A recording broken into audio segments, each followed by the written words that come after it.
Hi everyone, हर्ष प्रिया home blogs में आपका बहुत बहुत स्वागत है। आज मतलब ये मेरा सेकंड ब्लॉग है और आज मैंने शूट की हैं बहुत सारी चीज़ें जिसमें थोड़ी मैंने साफ़ सफाई भी की है। सुबह का टाइम हो रहा था, मैं उठी थी 8 बजे और उसके बाद मैं नहाकर आई थी और यहाँ पर देखिए घड़ी में 9 बजने ही वाले हैं। पापा जो है 9 बजे के टाइम पर ही ब्रेकफास्ट करते हैं, तो उनको चटपटे से ये दाल बड़े मम्मी बनाकर तैयार कर रही हैं। मतलब मूंग की दाल के ये बड़े हैं जिसमें सारे मसाले डाल देते हैं और इनके साथ में पापा को नमक वाली तीखी मिर्ची बहुत पसंद है। ये देखिए मेरी प्यारी सी मम्मी, मेरी सासू माँ, मुझे बहुत बहुत ज़्यादा अच्छी मेरी मदर इन लॉ मिली हैं। मैं बहुत ज़्यादा किस्मत वाली हूँ और यही विश करती हूँ कि हर लड़की को ऐसी मदर इन लॉ मिले। बहुत ज़्यादा प्यारी है ये। तो देखिए ये जो मिर्ची है ना, पापा को बहुत ज़्यादा पसंद है, इसलिए मम्मी बड़े के साथ में ही मिर्ची को फ्राई कर लेती हैं। इस तरह से मिर्ची ज़्यादा तड़कती नहीं है और इसमें क्या है, जो छींटे आते हैं ना तेल के, वो ज़्यादा नहीं आते हैं।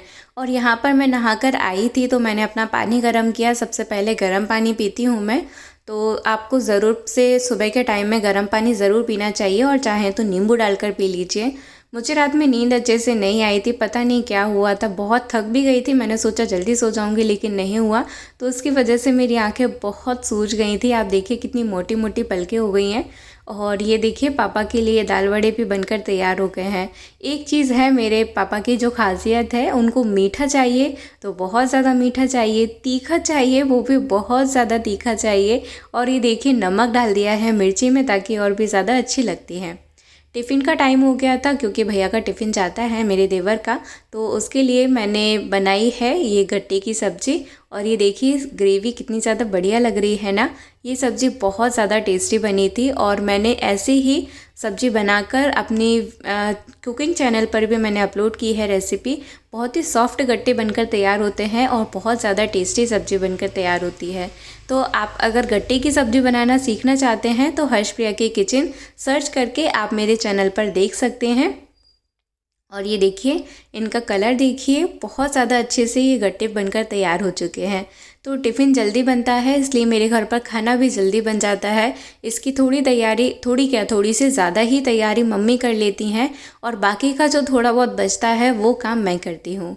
तो आज वापस से नाश्ते के लिए पोहे बन रहे हैं और आज मैं आपके साथ मम्मी के स्पेशल पोहे रेसिपी शेयर कर रही हूँ क्योंकि कंटिन्यू 3 से 4 दिन हो गए हैं और मेरे घर पर सिर्फ पोहे ही बन रहे हैं। क्योंकि मेरे हस्बैंड से पूछो क्या खाना है, पोहे खाना है, देवर से पूछो क्या खाना है, पोहे खाना है, तो दोनों को बहुत ज़्यादा पसंद आ रहे हैं। तो इस तरह से देखिए तेल में मम्मी ने पहले मूँगफली के दाने डाले, करी पत्ता डाला, सौंफ डाली है, राई डाली है और उनको अच्छे से थोड़ा तड़कने दिया।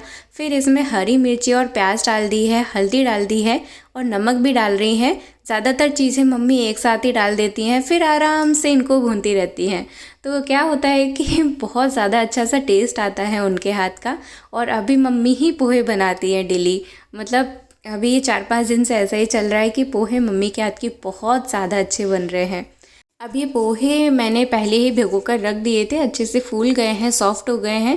तो इसमें मम्मी ने जो है जो चीनी का बूरा आता है ना, शक्कर का बूरा, वो डाला है और इसमें जीरामन पाउडर भी डाला है। आमचूर पाउडर बोलने वाली थी मैं, ये जीरामन डाला है। इंदौर से ही ये जीरामन मंगवाया था, वहाँ का जीरामन बहुत ज़्यादा अच्छा आता है। तो जब मेरा भाई आया था और मेरी मम्मी आई थी मुझसे मिलने के लिए, क्योंकि मेरी तबीयत ख़राब हुई थी ना, तो वो मुझसे मिलने के लिए आए थे, तब मैंने मंगवाया था। तो अभी क्या है, इसमें पोहे भी डाल दिए और अच्छे से सारी चीज़ों को मिक्स कर दिया है। ये देखिए मम्मी बहुत ही प्यार से खाना बनाती हैं, बहुत ज़्यादा अच्छा लगता है। और अभी थोड़ा सा पानी मम्मी यहाँ पर डाल रही हैं पोहे के ऊपर, क्योंकि इससे पोहे और भी ज़्यादा सॉफ्ट हो जाते हैं और सारी चीज़ें अच्छे से मिक्स हो जाती हैं। तो ऐसे ही आप भी बनाकर ट्राई कर सकते हैं अपने घर पर। और ये देखिए खिले खिले से पोहे बनकर तैयार हो चुके हैं, जिनकी प्लेटिंग मैं कर रही हूँ। मम्मी बना देती हैं, फिर इसके बाद सबको देने का काम मेरा होता है। तो आप इस तरह से पोहे बनाकर एक बार ज़रूर ट्राई करना। अगर आप मेरे ब्लॉग्स डेली देखेंगे ना, तो आपको एक चीज़ ज़रूर यहाँ पर फ़ायदे में मिलने वाली है कि कुछ ना कुछ रेसिपी मैं आपके साथ अपने ब्लॉग में ज़रूर शेयर करूँगी या फिर लंच आइडिया आपके साथ शेयर होंगे। तो आप मेरे ब्लॉग को ज़रूर देखिएगा, तो आपको फिर टेंशन नहीं रहेगी कि आप अब हफ्ते में क्या बनाए, हम सुबह सुबह क्या बनाए, शाम को क्या बनाए, वो सब मैं आपके साथ शेयर करूँगी। तो पोहे पर मैंने नमकीन इंदौरी सेव डाले थे और इसके बाद अनार के दाने डाले और यहाँ पर खाने का टाइम भी हो चुका था, तो खाने में मम्मी ने आज चने का साग बनाया था, जिसके लिए मेरा और मम्मी का स्पेशल लहसुन का तड़का हम लोग लगा रहे थे। मतलब मैंने मम्मी को बोला था आप सिंपल बना लो पहले और फिर हम दोनों के हिस्से का लहसुन का तड़का लगाएंगे। तो इस तरह से घी में लहसुन और हींग डालकर इसका तड़का लगा रही हैं मम्मी, और बाकी का जो है पापा के लिए साइड में रख दिया, क्योंकि पापा लहसुन और प्याज नहीं खाते हैं। तो ऐसे मैंने अपने लिए ये लहसुन का तड़का वाला बनवा लिया। तो ये देखिए बहुत ज़्यादा टेस्टी बना था ये, और बहुत ज़्यादा अच्छा लग रहा था। इसके साथ में मकई की रोटी भी मम्मी ने बनाई है। और ये जो गट्टे की सब्ज़ी है, ये देखिए इसका टेस्ट कितना, मतलब टेस्ट क्या है, इसका कलर देखिए कितना अच्छा है। टेस्ट तो तब पता चलेगा जब आप इसे अपने घर पर मेरी रेसिपी से बनाकर ट्राई करेंगे। तो यहाँ पर देखिए मम्मी ने ये मक्के की रोटी भी बना ली है, और खाने का टाइम हो गया था। इस टाइम पर 1 बज गए थे और मुझे भूख भी लगने लगी थी, तो उन्होंने फटाफट से ये चने के साग में ये तड़का लगाया लहसुन वाला, और मैंने अपनी थाली लगा ली। और फिर इसके साथ ही मम्मी ने बोला कि मिर्ची का अचार तो लो, क्योंकि मिर्ची के अचार के बिना तो चने का साग खाने का मज़ा ही नहीं आता है। तो मक्के की रोटी, घी वाली और चने का साग, इसके साथ ही अचार, मिर्च का अचार बहुत ज़्यादा अच्छा लगता है। तो मेरी थाली जो है तैयार हो गई है और अब मैं खाना खाने जाती हूँ। तो इस तरह से ये देखिए ये लंच मेन्यू है। आप इस तरह से कभी भी अपने घर पर ट्राई कर सकते हैं। और आप अपने घर पर लंच में क्या बनाते हैं मुझे भी कमेंट करके ज़रूर बताना, ताकि मुझे भी थोड़ा आइडिया मिल सके और मैं भी आपके साथ थोड़ी और नई रेसिपी शेयर कर सकूं।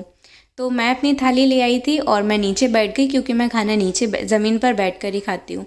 तो ये एकदम सॉफ्ट सॉफ्ट सी मक्के की रोटी, कोई नहीं बोल सकता कि ये मक्के की रोटी है, क्योंकि मम्मी जो है इनको बेलकर बनाती हैं और इसमें थोड़ा सा गेहूं का आटा मिक्स कर लेती हैं। तो शुरुआत ही मैंने चने के साग से की। बहुत ही ज़्यादा गर्म था, और ये जो मैंने फ़र्स्ट बाइट लिया ना, इसी में मेरा मुंह भी जल गया था, बहुत तेज़ जला था। मतलब अंदर जो है एकदम लाल लाल सा हो गया था। मैंने मेरे हस्बैंड से पिक्चर लेकर उसमें देखा भी था। फिर ये शाम का टाइम हो गया, अब शाम को खाने की टेंशन कि अब क्या बनाया जाए। मुझे भी अपनी वीडियो बनानी थी, तो फिर मैंने सोचा कि मेथी से ही कुछ अच्छा सा बनाकर तैयार करते हैं। तो मेथी से मैंने क्या बनाया, इसकी वीडियो आपको मेरे कुकिंग चैनल पर मिलेगी।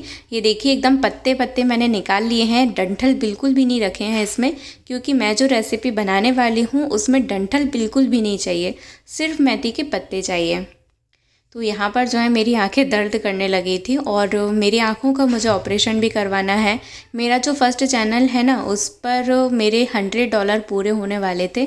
तो मैंने सोचा था कि मैं जल्दी ही ऑपरेशन करवा लूँगी, लेकिन मेरे उस चैनल पर जो है कॉपीराइट स्ट्राइक आ गई थी, और फिर मेरा जो चैनल है वो डीमोनेटाइज़ कर दिया गया है। अब फरवरी में मुझे पता चलेगा कि मोनेटाइज़ होगा या नहीं, या क्या होने वाला है उस चैनल का। तो अभी भी मैं उस चैनल पर वीडियोस तो डालती ही हूँ, क्योंकि कंटेंट डालना ज़रूरी होता है, क्योंकि फिर रिव्यू में जब चैनल जाता है तो वो लोग देखेंगे, वापस से रिव्यू करेंगे हर चीज़ का। इस वजह से वीडियो डालना ज़रूरी होता है। तो मैं वीडियोस डाल रही हूँ कंटिन्यू, और जब मेरे $100 पूरे हो जाएंगे तब मैं अपनी आँखों का ऑपरेशन करवाऊँगी। तो यहाँ पर देखिए मेथी भी मैंने साफ़ कर ली है। काफ़ी सारी मिट्टी निकल कर आती है मेथी में से। तो ये देखिए कितनी सारी मिट्टी निकल गई है। अब ये सब साफ़ करना है। तो मैंने ये जो डंठल निकाले थे मेथी के, इनको भी एक साइड ले लिया डस्टबिन में डालने के लिए, और जो मेथी बची है इसको भी मैं साइड में रख दूँगी। और अब मैं बनाने वाली हूँ अपनी कुकिंग वीडियो, शूट करने वाली हूँ, और मैं क्या बनाने वाली हूँ मेथी का, वो तो आपको मेरी वीडियो देखकर ही पता चलेगा। मैं इस वीडियो में नहीं बताऊँगी, तो आप हर्षप्रिया की किचन सर्च करके मेरी वीडियो देख सकते हैं। यहाँ पर मैंने मेथी को धो लिया, और ये मेरी शूटिंग की तैयारी स्टार्ट हो गई थी, क्योंकि वही जगह है जहाँ पर मैं शूट करती हूँ। उसके लिए गैस वगैरह मैं निकाल कर रख देती हूँ साइड में। बहुत ज़्यादा थक गई हूँ, नींद भी आ रही थी थोड़ी, पर नींद पैर में अच्छे से लगी नहीं। और वीडियो बनानी है, ब्लॉग शूट मुझे थोड़ा सा टफ लगने लगा है, क्योंकि इसमें होता ये है कि अलग अलग एंगल से सब चीज़ें शूट करनी पड़ती है, फिर मैं आप तक पहुंच जाती हूँ। थोड़ा सा टफ हो जाता है मेरे लिए, क्योंकि अकेले मैनेज करना थोड़ा सा मुश्किल होता है, लेकिन कोई नहीं, मैं करूँगी ज़रूर। क्योंकि मेरा जो फर्स्ट यूट्यूब चैनल है वो अभी डीमोनेटाइज है, और उसको मोनेटाइज होने में टाइम लगेगा, होगा या नहीं वो भी मुझे पता नहीं है, तो मैं इस पर मेहनत करूँगी। चलिए आगे की मैं बाद में बताऊँगी, और अभी मैं अपना कुकिंग वीडियो शूट करूँगी। तो देखते हैं मेथी से मैं क्या बनाने वाली हूँ। ये जो वीडियो है आपको मेरे फर्स्ट यूट्यूब चैनल पे मिलेगी, जिसका नाम है हर्ष प्रिया की किचन, तो आप वहाँ पर ज़रूर विज़िट कीजिएगा। रात के 8:30 बज गए थे और मैंने अपनी वीडियो शूट कर ली थी। इसके बाद ये सारी चीज़ें फैली हुई थी। ये देखिए मेरे दोनों ट्राइपॉड रखे हुए हैं और ये सब सामान अभी ऐसा ही फैला हुआ है। तो अब ये सारा काम भी करना है, क्योंकि अब ये रात का टाइम हो गया है, तो किचन साफ़ करके फिर ही सोना होता है। तो क्या है कि मम्मी बाज़ार गई थी, वहाँ से सब्ज़ी भी लेकर आई थी, तो मुझे सब्ज़ी भी फ्रिज में रखनी थी। और ये देखिए फ्रिज की हालत। मैंने अभी चीज़ों को मैं पॉलीथीन में रखती हूँ, क्योंकि मुझे इसके लिए अभी बैग मंगवाने हैं। तो मैं थोड़े टाइम बाद ये सब्जियों वाले बैग भी मंगवाऊँगी, ताकि सब्जियाँ अच्छे से मैं सेट करके रखूँ। ये देखिए मम्मी बाज़ार से अमरूद लाई थी, टमाटर लाई थी, और मेरे जो हस्बैंड है वो भी आ गए थे और बोलते हैं मुझसे, देखो चिरकुट नीचे बैठा हुआ है। बहुत ही प्यार से बोलते हैं वो, और मुझे बहुत ज़्यादा हंसी भी आ जाती है ये सुनकर, क्योंकि मेरी हाइट जो है छोटी है, तो वो मुझे चिरकुट बोलते हैं, और वो मुझसे काफ़ी ज़्यादा लंबे भी हैं, लेकिन बहुत ज़्यादा अच्छे हैं, बहुत ही ज़्यादा सपोर्टिंग और केयरिंग हैं। तो ये जो सारी सब्जियां हैं, इनको अभी क्या करना है, फ्रिज में सेट करना है। टमाटर वाली डलिए में टमाटर रखेंगे और बाकी की सारी सब्जियां भी अपनी जगह पर रखना है। और सबसे ज़्यादा अनार अभी आ रहे हैं मेरे घर में, क्योंकि अभी जब मेरी तबीयत ख़राब हुई थी तो मेरा हीमोग्लोबिन काफ़ी कम हो गया था, लगभग 5.5 हो गया था, जिसकी वजह से डॉक्टर ने बोला कि ब्लड चढ़ाना पड़ेगा अगर रिकवरी नहीं हुई तो फिर मेरी मम्मी मुझे डेली ही बीटरूट और अनार का, और उसके साथ में कुछ चीज़ें और ऐड करती हैं, उसका जूस बनाकर मुझे वो डेली देती हैं। और अभी मेरी जो हालत है काफ़ी ज़्यादा अच्छी हो चुकी है। तो अब ये सारी सब्जियां मैंने रख दी थी फ्रिज में। ये एक टमाटर पता नहीं कैसे रह गया, इसको भी डाल देते हैं अपने दोस्तों के साथ में। अब यहाँ पर जो है मैं अपना ट्राइपॉड उठाकर रख रही हूँ, क्योंकि अब मुझे अपने हस्बैंड के लिए खाना बनाना था। और ये मैंने पूड़ियाँ बनाई हैं और टमाटर की चटनी इसके साथ में बनाई है, तो उनको ये बहुत ज़्यादा पसंद आया था, बहुत ज़्यादा अच्छा लगा था। और अब मैं आपको मिलवाती हूँ अपने घर के सबसे छोटे सदस्य से। ये है मेरा छोटा सा देवर, मतलब मेरे जो चाचा ससुर हैं उनका लड़का है ये, और अभी बहुत छोटा है और बहुत ही प्यारा है। बहुत ही प्यार से मुझे भाभी भी बोलता है। और ये लेकर आया था अपनी मम्मी का बिछिया, मतलब उसकी मम्मी का ही बिछिया था ये, चाची का। और वो मुझसे बोलता है कि देखो भाभी, मुझे ये रिंग मिली थी और वो मुझे पहनाने के लिए आया था। तो मैंने उसको बताया कि ये रिंग नहीं है, ये बिछिया है। तो फिर वो चला गया। और फिर मेरी ये जब तक पूरी भी बनकर तैयार हो गई थी, और उसने आप सबको हाय भी बोला है बहुत ही प्यार से। तो ये खाना भी बनकर तैयार हो गया। अब आती है बारी किचन साफ़ करने की। तो मैंने वापस से तेल को छानकर कंटेनर में डाल दिया। छानने से क्या होता है कि जो भी इसमें कचरा, मतलब कचरा तो नहीं आता है, खाना जो भी हम बनाते हैं या जो भी फ्राई करते हैं उसके थोड़े बहुत कण रह जाते हैं। तो तेल साफ़ करने के लिए मैं इसको छानकर ही बर्नी में डालती हूँ। और ये देखिए इतने सारे बर्तन भी हो रखे हैं, तो ये जो बर्तन हैं इनको साफ़ करके फिर किचन को साफ़ करेंगे।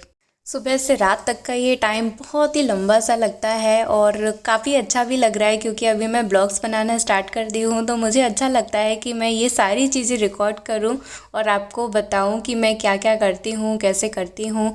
और साथ ही आपके साथ लंच आइडियाज़ और ब्रेकफास्ट आइडियाज़, इसके साथ ही किचन क्लीनिंग, सारी चीज़ें मैं आपके साथ शेयर करूँगी धीरे धीरे। और अभी तो मेरी शुरुआत है, बाकी का मैं आपको बहुत ही अच्छे अच्छे कंटेंट ला कर दूँगी, ताकि आपको मज़ा आएगा देखने में और आपके लिए काफ़ी ज़्यादा हेल्पफुल भी रहेंगे। तो देखिए इस तरह से मैंने किचन को भी साफ़ कर रही हूँ धीरे धीरे। अभी बर्तन को सेट कर रही हूँ, और इसके बाद यहाँ पर पोंछा लगाने का काम भी होगा, और इसके बाद मैं बर्तन करूँगी। तो ये रात का 10 बज रहा था, मतलब 10 बजे का ये टाइम था। बहुत ही लंबा टाइम हो जाता है, और फिर जब सोने के लिए जाओ तो नींद ही नहीं आती है। पता नहीं क्या हो जाता है कि इतना थकने के बाद भी नींद नहीं आती है। हर दिन की सुबह मेरी मोटी मोटी पलकों से ही होती है, जैसे कि आज आपने वीडियो की स्टार्टिंग में देखा था ना, सेम ऐसा ही। तो अभी जो है मैं किचन की जो पट्टी है इसको क्लीन कर रही हूँ, मतलब जहाँ पर गैस रखते हैं वो एरिया साफ़ कर रही हूँ। और मेरे हस्बैंड को बहुत ज़्यादा सर्दी जुकाम भी हो रहा है, तो उनके लिए अदरक वाली चाय भी बनाई थी मैंने। सिर्फ़ उनके लिए ही बनाई थी और वैसे मुझे भी चाय बहुत पसंद है, मैं हर बार पी लेती हूँ जब भी किसी के लिए बनाऊँ।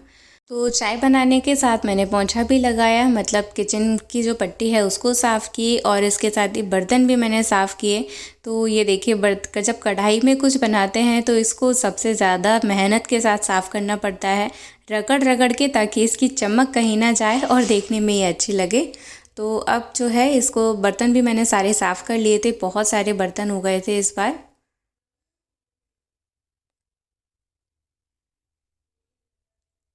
सबसे ज़्यादा आसानी लगती है मुझे खड़े होकर बर्तन साफ़ करने में, काम करने में अब तो आदत हो गई है। और अब जो भी सामान रखा हुआ था आसपास उसे भी मैंने अपनी जगह पर रखा। जितनी मेरी हाइट नहीं है उतनी ऊंचाई पर तो सारा सामान है, तो मुझे ऐसे ही ऊंचा उचक कर ये सामान रखना पड़ता है। फिर जो पोंछा है इसको भी मैंने अच्छे से धो लिया और इस तरह से टांग देती हूँ ताकि ये जल्दी से सूख जाएगा और बिल्कुल भी गीला नहीं रहना चाहिए। और अब ये जो कचरा है इसको भी मैं डस्टबिन में डालने के लिए जा रही हूँ। तो इस तरह से ये सारा काम हो चुका था। सुबह से लेकर रात तक का मेरा पूरा ये रूटीन था जो कि मैं पूरा काम में गया। और देखिए किचन कितने अच्छे से साफ़ हो गई है। ये जो सुबह ये बर्तन बचे हैं ना, ये मैं सुबह ही लगाऊंगी क्योंकि बहुत ज़्यादा थक गई हूँ और अब मेरी बिल्कुल भी हिम्मत नहीं है कि मैं और आगे काम कर सकूँ। तो चलिए, मेरा ये आज का ब्लॉग पूरा होता है और कैसा लगा आपको आज का ये ब्लॉग मुझे कमेंट करके ज़रूर बताइएगा। मिलते हैं अगले ब्लॉग में, तब तक के लिए बाय बाय और अपना ध्यान रखिएगा।